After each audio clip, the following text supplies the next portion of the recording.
Cyber crime আমার সাথে হলো, where and how I can report? প্রথম ব্যাপার হচ্ছে যে আমার সাথে কি ক্রাইম হচ্ছে সেটা ইম্পর্টেন্ট। আচ্ছা, যদি আমার সাথে ফাইন্যান্সিয়াল ক্রাইম হয়, যে আমার ব্যাংক অ্যাকাউন্টে কিছু পয়সা ছিল যেটা চলে গেল,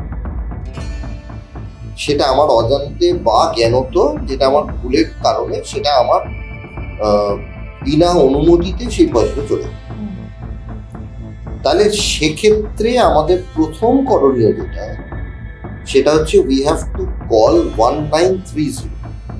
এটা আমি দর্শকদেরকেও বলে দেবো যে 1930 is the only number that we have, যেটা হচ্ছে national cyber crime reporting portal, তার হেল্পলাইন নাম্বার। এই হেল্পলাইন নাম্বারে আপনারা যে কোনো ফাইন্যান্সিয়াল ক্রাইমের ক্ষেত্রে যদি কল করেন, তাহলে ইমিডিয়েটলি যেটা করতে হবে সেটা হচ্ছে যে ট্রানজ্যাকশনগুলো হলো সেই ট্রানজ্যাকশন আইডিগুলোকে রাখুন। ওই ট্রানজ্যাকশন আইডিগুলোকে দিয়ে we have to file the complain. Right. যখনই 1930-তে কল করা হবে, somebody will pick up the call এবং ইমিডিয়েটলি তিনি একটা হোয়াটসঅ্যাপ নাম্বারে একটা ফর্ম পাঠান।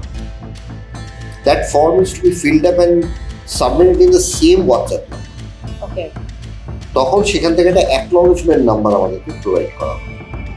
বেসিক্যালি এটা সিআইডি, যে কোনো স্টেটের সিআইডি, তার উপরেই দায়িত্ব থাকে এই 1930টাকে হ্যান্ডেল করা।